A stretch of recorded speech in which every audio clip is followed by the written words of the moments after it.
saya, Pendeta Yohana Ida Wolagole dari Klasis Rote Barat Laut. Dalam program 5 menit bersama Tuhan.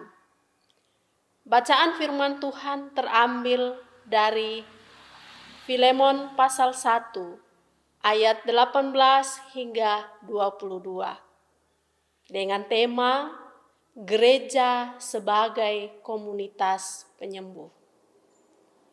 Saudaraku yang terkasih dalam Tuhan, setiap orang pasti ingin diterima baik di tengah-tengah keluarga maupun di tengah persekutuan tanpa paksaan. Ketika kita diterima, pasti akan mendatangkan sukacita dan kebahagiaan.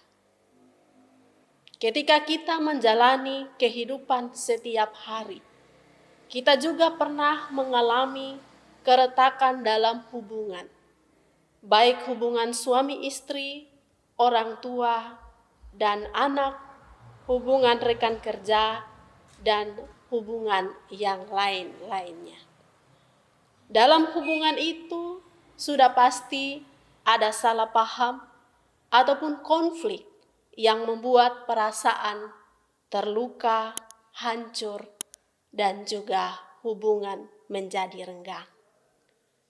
Mari kita belajar daripada firman Tuhan, bercerita tentang permintaan Paulus kepada Filemon. Saudaraku, Filemon adalah seorang yang terkemuka di kota Kolose. Rumahnya sering dijadikan tempat berkumpul jemaat Kristen. Dan Onesimus adalah seorang hamba di rumah Filemon. Tentu saja jarak antara tuan dan hamba itu ada.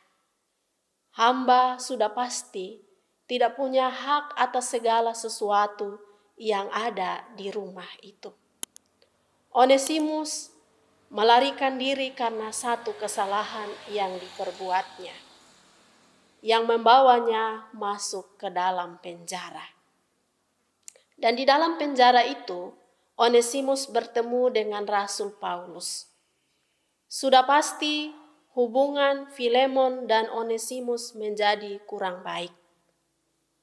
Paulus meminta agar Filemon menerima kembali Onesimus, bukan sebagai hamba, melainkan saudara seiman.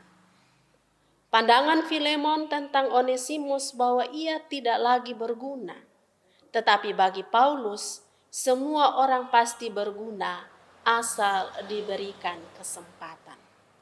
Saudaraku yang terkasih dalam Tuhan, nasihat Paulus kepada Filemon telah menjadi obat bagi hubungan itu. Onesimus diterima kembali tanpa melihat masa lalunya, melainkan melihat dia sebagai ciptaan baru. Dari firman Tuhan ini ada 3 hal yang kita peroleh. Yang pertama, gereja adalah kekuatan bagi semua orang untuk mengalami kesembuhan. Karena itu tampilan gereja harus siap menerima kekurangan orang lain dan siap memberi pengampunan yang tulus. Agar setiap orang merasa nyaman dan bahagia. Karena kasih Kristus benar-benar telah nyata. Yang kedua, persekutuan adalah tempat berevaluasi diri untuk menjadi lebih baik dan dapat menyembuhkan diri dari persoalan hidup. Karena Tuhan selalu memberi kesempatan bagi setiap orang untuk berubah jadi lebih baik. Yang ketiga, kerendahan hati adalah pintu penerimaan. Sebagaimana Paulus menerima Onesimus dan Onesimus mengalami perubahan hidup. Saudaraku di dalam Tuhan, menjadi penyembuh berarti kita harus terlebih dahulu mengalami kesembuhan, yakni menerima diri dan kekurangan kita. Menjadi penyembuh berarti siap memberi semangat dan mau membangun hubungan yang lebih baik tanpa memandang status. Menjadi penyembuh berarti menjadi orang yang rendah hati, karena rendah hati dimampukan kita untuk merangkul sesama. Marilah kita menjadi penyembuh dari hal-hal kecil yang kita lakukan.